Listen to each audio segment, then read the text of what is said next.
Now at 5, saving money on gas. How much longer the state sales and excise tax will be suspended. And check this out. We know it's always construction season all year long, but this one has more detours for pedestrians and walkers than it does drivers. I'm Jenna Webster. I'll tell you why this project is helping make the Monon Trail just a little bit safer.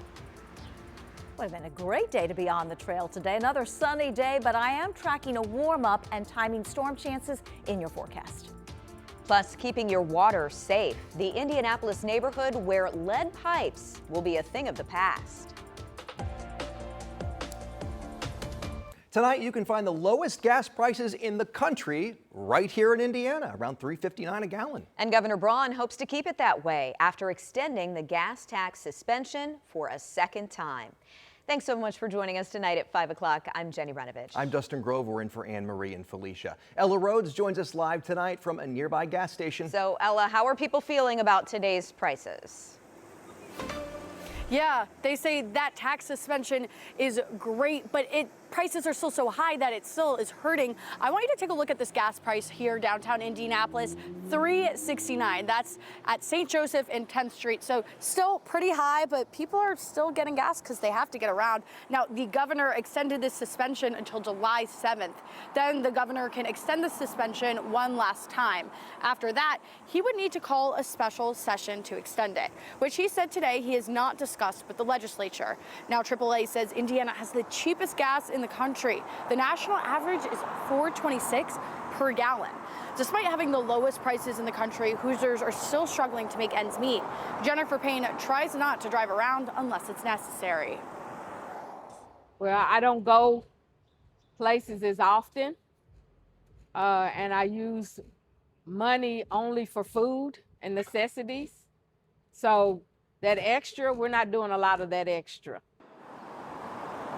The governor also plans for local vendors to be reimbursed fully. Now, he feels really confident where the state is financially to be able to do that. Now, he says as we get closer to when this suspension ends in July, he'll reevaluate when he wants to extend it or not. Ahead at 6, Jenny and Dustin will tell you how all of this funding and the money it generates goes towards INDOT projects and what that means for them.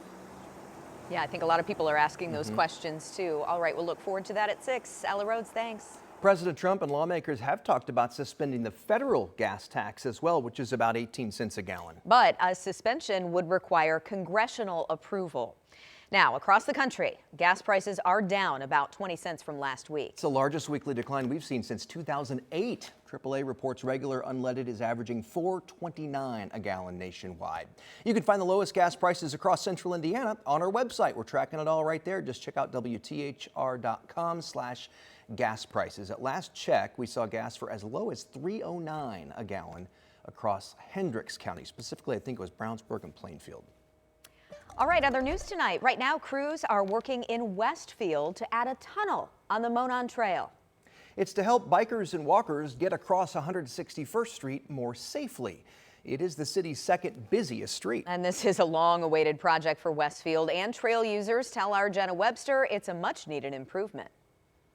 This tunnel crossing has kind of been the will they, won't they project for years in Westfield. At one point, they decided to cancel the project, not do it, and put in one of those signalized crosswalks instead. But the city says it just wasn't having the safety effects they were hoping for. So now, finally, all these years later, the tunnel finally under construction. Westfield calls the new Monon Trail Tunnel a proactive safety measure. The city only knows of one time a car struck a runner here, but says there have been several other close calls at this intersection. That's one of the most dangerous, I think, intersections. It's hard to see, and there are cars coming up over. They can't see you, and you can't see them. A traffic study found 14,000 vehicles drive 161st Street every day. At peak times on the weekend, 200 people an hour use the Monon in Westfield. Get a recipe for some safety concerns. So it was really important that we got this project done as quick as possible to make sure we didn't have any catastrophic accidents with pedestrians at the crossing. The city says right now, if all goes to plan, the goal is to have 161st Street on the Monon Trail back open by the end of this year. In Westfield, Jenna Webster, 13 News. All right, thanks for the update. Want to let you know 161st Street is still open to cars during construction, but the Monon is closed between 156th and 169th Streets. Good reminder. Let's take a look now downtown Indianapolis, the site of the original farmers market on Monument Circle earlier today. What a beautiful day to check that out too. You can check it out from 10 o'clock in the morning to 1:30 in the afternoon every Wednesday this summer. I love that, especially for folks that work downtown, to be able to pop out maybe on their lunch hour, grab some flowers, popcorn, some fresh grab fruit. food and beverage and Like meet your friends downtown. It's Yeah. been fun. Another cloud today. One more cloud than we had yesterday, I think, Yes, right? Just a few. It was hard. We were hard pressed to find a cloud yesterday. I do have a few on the cameras today, but no rain. It was another warm afternoon, and as expected, a little warmer than what we've had the last couple of days.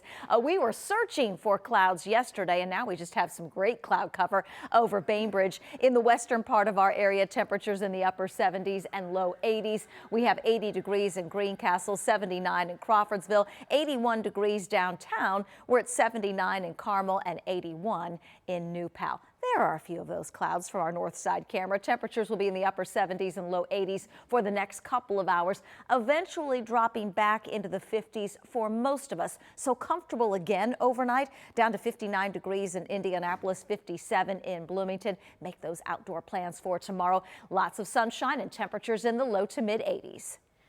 Thank you, Angela. Today marks 15 years since the disappearance of Lauren Spearer in Bloomington. The 20-year-old IU sophomore vanished after a night out with friends back in 2011. She was last seen at the corner of 11th Street and College Avenue.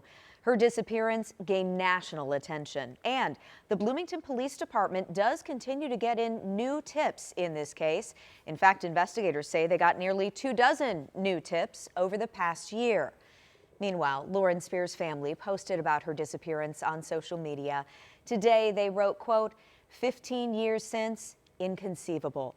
Nothing more to say other than that we have not forgotten. We will never stop searching for answers as long as we live and breathe. You can take a look back at this case on our WTHR streaming app. Just check out our special, which is available to stream right now.